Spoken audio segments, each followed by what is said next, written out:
우리는 흔히 생각하기를 유능한 크리스천이 되기 위해서는 영빨을 소유해야 된다고 생각하기 쉽지만 구약 성경을 창세기에서 말라기까지 훑어봐도 영성을 강조한다거나 또 영역을 권장한다거나 영적인 현상을 강조하는 구절을 찾아볼 수가 없습니다. 의외의 사실입니다. 구약 성경에 남다른 영적인 능력을 가진 인물들이 나오는 것은 사실입니다. 아브라함이 그랬고, 야곱이 그랬고, 요셉이 그랬고, 모세, 엘리야, 엘리사 같은 위대한 믿음과 능력의 인물들이 나옵니다. 그러나 그들은 보편이 아니고 예외적인 경우였습니다. 구약 성경 어디에도 너희가 이들처럼 되라라든가 이들과 같은 능력을 소원하라라는 구절이 나오지 않습니다. 이스라엘 백성은 자신들을 아브라함의 자손으로 여겼지만 아브라함과 같은 영성을 소유해야 된다고 생각하지 않았고, 요셉이 꿈을 꾸는 능력이 있음을 알았지만 요셉처럼 꿈을 꾸려고 하지 않았습니다. 또 삼손이 하나님의 능력을 받아서 기둥을 무너뜨렸다는 것을 알지만 어느 누구도 삼손을 흉내내려고 하지는 않았습니다. 그럼 구약 성경이 말한 것은 무엇이냐? 일률적으로 이스라엘 백성이 하나님을 경외하고 그 도에 순종하는 것뿐이었지, 그 이외에 어떤 능력을 소유한다거나 영성을 갖는 것은 그들의 신앙의 핵심이 아니었습니다. 그런데 신약 성경으로 넘어오면서 이 부분에 현저한 변화가 일어나기 시작합니다. 예수님 당신이 믿음의 사용을 강조하셨습니다. 예수님 말씀에 너희에게 겨자씨 하나일 만한 믿음이 있으면 이 산더러 들려 바다에 던지우라 하여도 그리 될 것이다. 예수님에게 믿음이란 도구와도 같았습니다. 예수님이 믿음을 강조하신 목적은 사람들을 믿는 사람 만들기 위한 것뿐만이 아니고 그 믿음을 사용하여 능력을 경험하게 하기 위한 것입니다. 그래서 믿음으로 귀신을 내쫓는다거나 믿음으로 병자를 고친다거나 믿음으로 바람을 잠잠케 한다거나 심지어 믿음으로 물 위를 걷는 것에 대해서 말씀하셨습니다. 예수님은 믿음을 도구와 같이 사용하셨습니다. 예수님이 무화과 나무를 저주하셨더니 뿌리로부터 말라버린 것에 대해서 말씀하실 때 너희가 믿음으로 무엇을 구하고 의심치 아니하면 이렇게 되리라 하고 말씀하셨습니다. 그러니까 무화과 나무가 왜 말랐느냐라는 설명보다는 어떻게 그렇게 하셨느냐를 설명하신 것입니다. 예수님은 당신이 능력을 행하신 것뿐만이 아니고 제자들도 예수님처럼 능력 행하실 것을 바라셨습니다. 나를 믿는 자는 내가 한 일을 저도 할 것이요 이보다 더 큰 일도 행하리라 하고 말씀하셨습니다. 나를 믿는 자에게는 이러한 표적이 따르리라 라고 말씀하셨습니다. 그렇기 때문에 예수님이 떠나가신 후에 예수님의 제자들도 예수님이 행하셨던 것과 똑같은 이적을 행했습니다. 그들도 병자를 고쳤고 그들도 죽은 자를 살렸습니다. 12 제자만 그런 것이 아니고 소위 이너서클에 포함되지 않았던 다른 인물들, 스데반이라든가 빌립이라든가 바울이라든가 이런 이들도 능력을 행하였습니다. 사도 바울은 성령의 은사를 어떻게 바로 사용해야 되느냐라는 가르침을 편지에 써서 보내야 될 정도였습니다.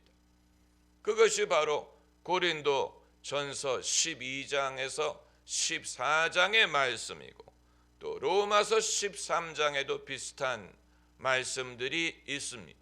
성령의 은사에 대한 가이드라인이에요.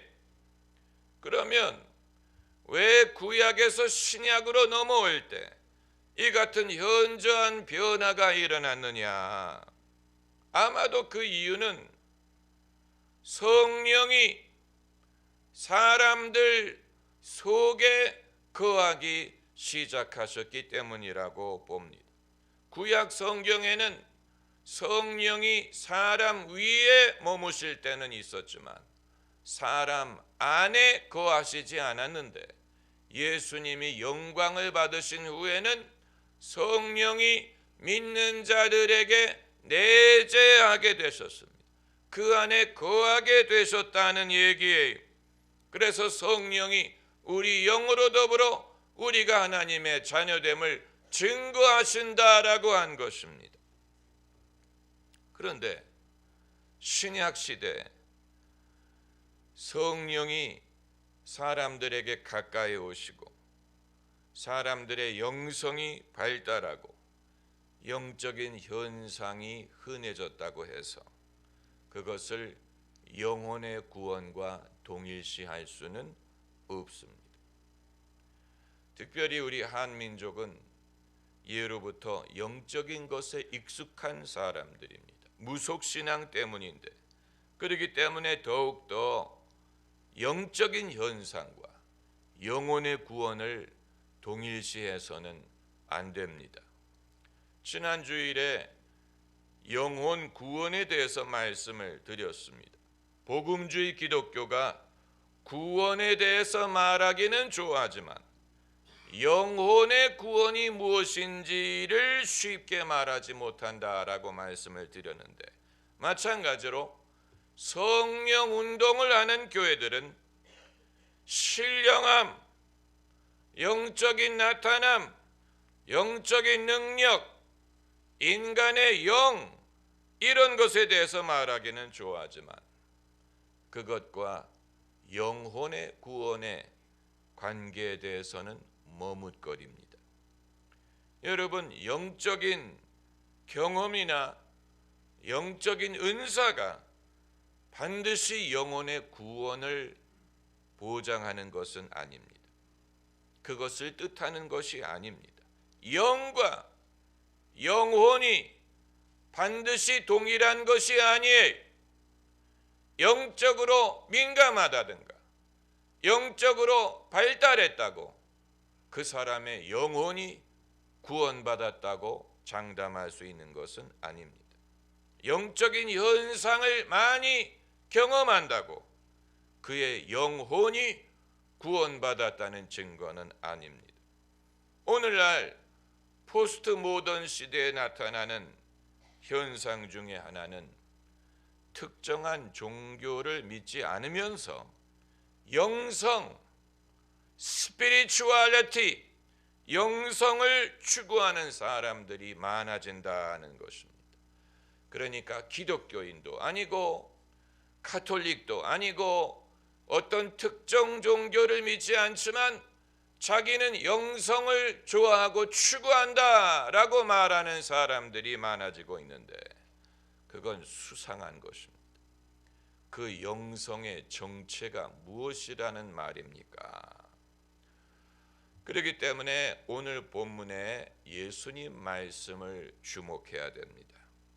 오늘 말씀 22절에 그날에 많은 사람이 나더러 이르되 주여 주여 우리가 주의 이름으로 귀신을 쫓아내며 주의 이름으로 많은 권능을 행치 아니하였나이까 하리니, 그때 내가 저희에게 밝히 말하되 내가 너희를 도무지 알지 못하니 불법을 행하는 자들아 내게서 떠나가라 하리라. 무서운 말씀이에요. 주의 이름으로 귀신을 쫓아내고 권능을 행한 것이 가짜였다는 말입니까? 그게 진짜 성령의 능력이 아니었다는 말입니까? 그건 아니에요. 그 현상은 진짜였을 수 있습니다. 성령의 능력에 힘입어서 그런 현상이 나타났을 수 있습니다. 어떻게 그렇게 했는지는 모르지만, 그러나 그 자체가 그 사람의 영혼이 구원받았다는 것을 보장해 주는 것은 아닙니다. 거기에 대해서 말씀하시는 것입니다. 신약 시대에 하나님의 성령이 사람들에게 가까이 오셔서 영적인 현상들이 발생하는 것 그 자체로 영혼이 구원받았다는 것을 보장해 주는 것이 아니고, 다만 영적인 현상이 풍성해지고 가까워졌다는 것을 말하는 것뿐입니다. 여러분, 성령의 은사에 대해서 제가 많이 말씀드리지만 성령의 은사는 어떻게 이해해야 되느냐? 성령의 은사는 어디까지나 도구입니다. 연장입니다. 못, 장돌이, 톱, 드라이버와 같은 연장이에요. 어떤 일을 하기 위한 도구입니다. 예수님을 전하게 하기 위하여 하나님이 주시는 연장이에요. 그런데 때로는 엉뚱한 사람이 연장을 소유할 수 있습니다. 악한 사람이 연장을 소유할 수도 있습니다. 그래서 예수님의 바른 제자가 아닌데도 불구하고 예언을 한다거나 병자를 고친다거나 영적인 파워를 소유할 수 있습니다. 수많은 이단 교주들이 그러했습니다. 그들이 교주가 될 수 있었던 비결은 영적인 파워가 나타났기 때문이에요. 그렇기 때문에 많은 사람들이 신뢰하고 따라간 것입니다. 그러나 알고 보니 그들은 예수님의 신실한 종이 아니었고 거짓 선지자였습니다. 그 능력을 사용해서 자신의 이익을 추구하거나 개인의 영광을 얻으려고 한 인물들입니다. 여러분, 세상에는 돈을 좋아하는 사람도 있고 명예를 좋아하는 사람도 있는 것처럼 영적인 파워의 매력을 느끼는 사람들도 있습니다. 사마리아의 시몬 같은 사람, 그는 예수 믿기 이전에 마술사 출신이에요. 원래부터 영적인 것에 매력을 느끼는 사람이었는데, 그가 보니까 베드로와 요한이 안수함으로 사람들에게 성령이 임하는 것을 보고 돈을 주고 내게도 이런 능력을 달라고 요청했습니다. 여기에서 시몬이라는 말이 비롯되었습니다. 그런데 시몬이라는 말은 본질에서 빗나간 말입니다. 돈을 주고 교회의 직분을 산다는 말이 되는데, 원래 시몬은 직분을 사려고 한 게 아니고 영적인 파워를 돈 주고 살려고 한 것이지. 그러니까 돈이나 명예가 인간의 육신의 어필하는 것뿐만이 아니고 때로는 영적인 능력도 육신에 어필할 수 있다는 것을 보여줍니다. 그것이 자기를 부인하고 십자가를 지고 예수님을 섬기기 위해서가 아니고 멋있어 보이기 때문에, 사람들에게 군림하기 위해서, 자기의 유익을 위해서 영적인 파워를 탐하는 사람이 있을 수 있다는 얘기입니다. 그렇기 때문에 산상수훈에서 그 말은 예수님이 처음 가르치신 말씀, 마태복음 5장에 있지 않습니까? 예수님이 처음 가르치신 산상수훈에서 이미 경고하신 것입니다. 구약에서 신약으로 넘어오면서 영적인 일이 흔해지고 가까워질 것을 예수님이 아시고 염려하신 것입니다. 그래서 이 나더러 주여 주여, 나더러 주여 주여, 21절에 나더러 주여 주여 하는 자마다 천국에 다 들어갈 것이 아니오 다만 하늘에 계신 내 아버지의 뜻대로 행하는 자라야 들어가리라. 그리고 이 18절에 좋은 나무가 나쁜 열매를 맺을 수 없고 못된 나무가 아름다운 열매를 맺을 수 없느니라 라고 말씀하신 것은 인간 영혼의 구원은 인격적이고 중심의 변화를 수반하고 영혼이 구원받은 결과로서 도덕적인 열매가 따른다는 말씀입니다.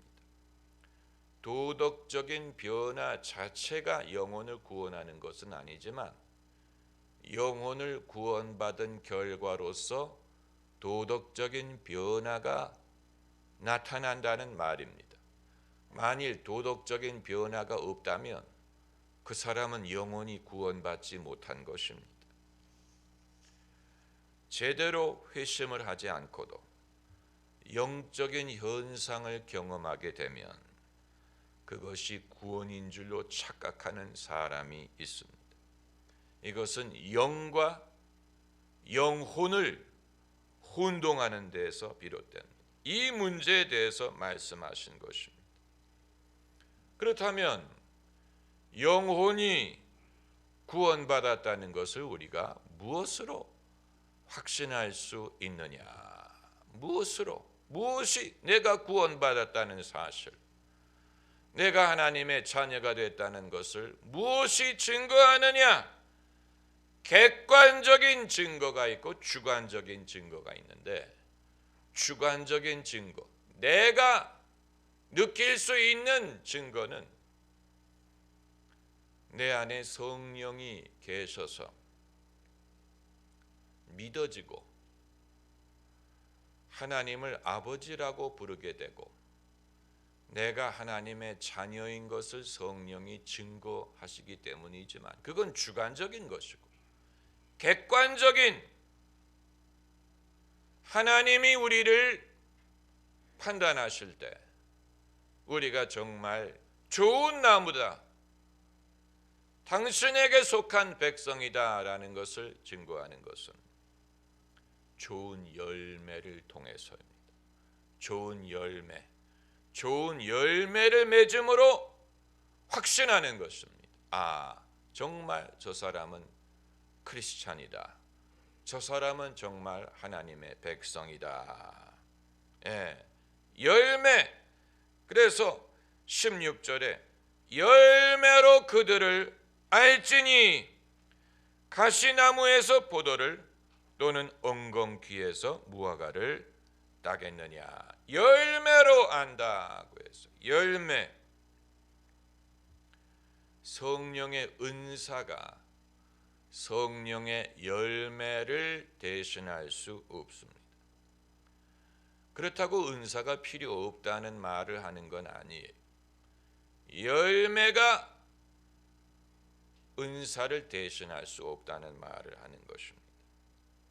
복음주의의 맹점은 인스턴트 구원을 말하는 데 있습니다. 인스턴트 구원. 아마도 부흥사들이 일정이 바쁘기 때문에 그렇게 했던 것 같습니다.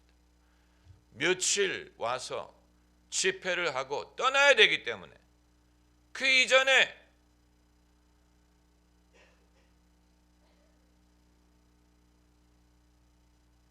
그 효험을 확인하려고 하는 것이죠. 그렇기 때문에 지금 당장 구원받았다는 것을 사람들에게 말하려고 하다 보니까 결국은 현대인들이 선호하는 인스턴트 신앙, 인스턴트 구원, 인스턴트 영성을 말하게 되었다고 봅니다. 그러나 구원은 그렇게 이루어지는 것이 아니에요. 사람이 거듭나는 것은 순간적으로 이루어질 수 있지만 거듭나기 위해서 오랜 영혼의 고민이 필요합니다. 영적인 문제에 대한 고민. 빌립보의 간수가 바울에게 주여 어찌하여야 내가 구원을 받을 수 있나이까? 라고 물은 것은 그에게 영혼의 고민이 있었다는 증거예요.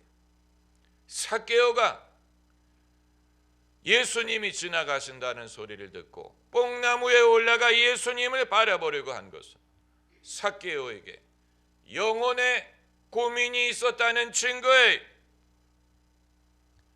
그것을 건너뛰고 홈쇼핑하듯이 인스턴트 구원을 줄 수 없습니다.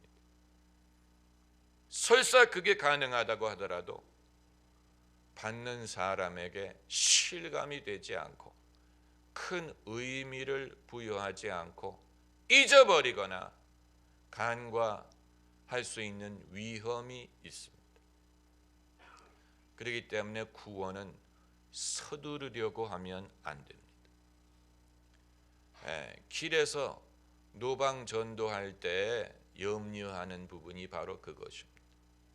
당장 누굴 만나서 당신은 뭐 도를 믿느냐, 뭐 구원 받았느냐 해가지고 당장 거기에서 복음을 전하고 사형리를 전해서 거기서 예수님을 영접하게 하려고 하는데 그렇게 해서 구원을 받는 것이 가능할 수도 있겠죠.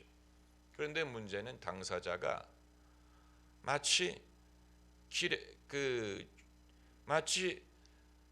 이 지하철에서 물건 산 것 같은 느낌일 거예요. 누가 선전을 해서 사기는 사는데 예수 믿은 것이 누가 얘기를 해서 믿기는 믿었는데 이게 진짜인지 이게 어떤 효험이 있는지 무슨 말인지 아시겠습니까? 홈쇼핑에서 누가 광고를 해서 사긴 샀는데 주문만 하고 나중에 쓰지 않는 것과 마찬가지. 아마 여러분 집에 쌓아놨을 것입니다. 주문한 물건들 광고할 때는 좋아 보여서 사긴 샀는데 어디에 써야 되는지 몰라가지고 쓰지도 않고 쌓아놓는 그런 식으로 구원을 경험했다면 얼마만큼 본인에게 유익이 되고 지속적인 신앙이 될 수 있을지에 대해서는 참으로 갑갑한 것이지. 포도주를 담그거나 장을 담글 때는 기다려야 되듯이 인간의 영혼의 변화도 기다려야 됩니다. 서둘러서 되는 게 아니에요.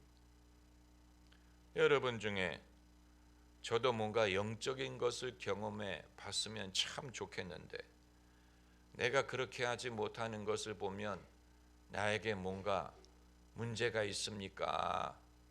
어떤 분이 하도 불을 받는다라는 말을 많이 들어서 본인도 불을 받기 위해서 기도원에 올라갔어요.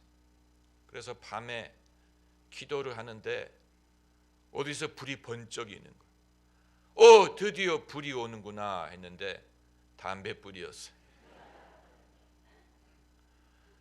그러니까 그런 식으로 정체불명의 설명하기도 어렵고 파악하기도 어려운 말들을 남발하면 안 됩니다.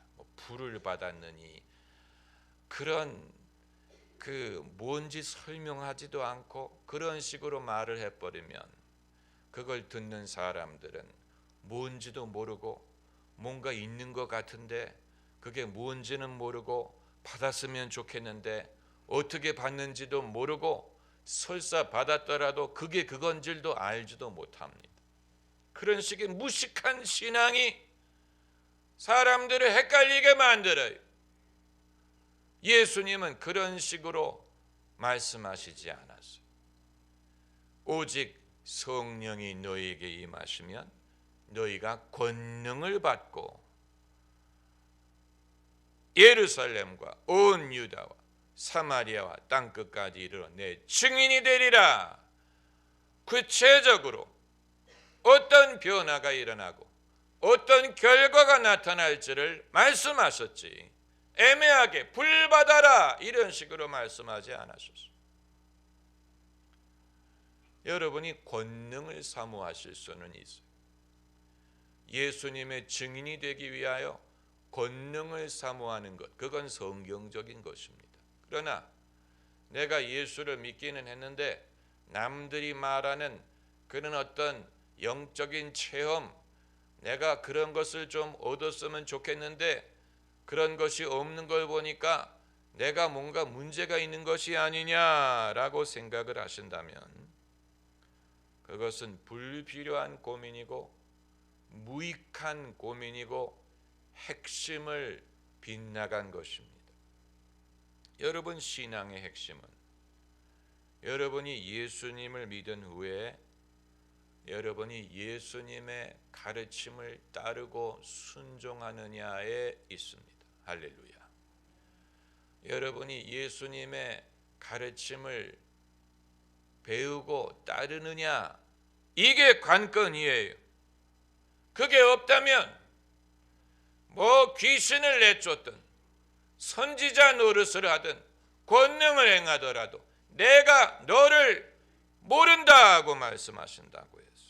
소문난 잔치에 먹을 게 없다고 떠들썩한 신앙인에게 참된 영혼의 모습을 찾기가 어렵습니다. 사람들은 떠들썩한 것에 끌릴지 모르지만 예수님은 조용하면서 진정한 사람을 찾으십니다. 할렐루야. 기도하십시다.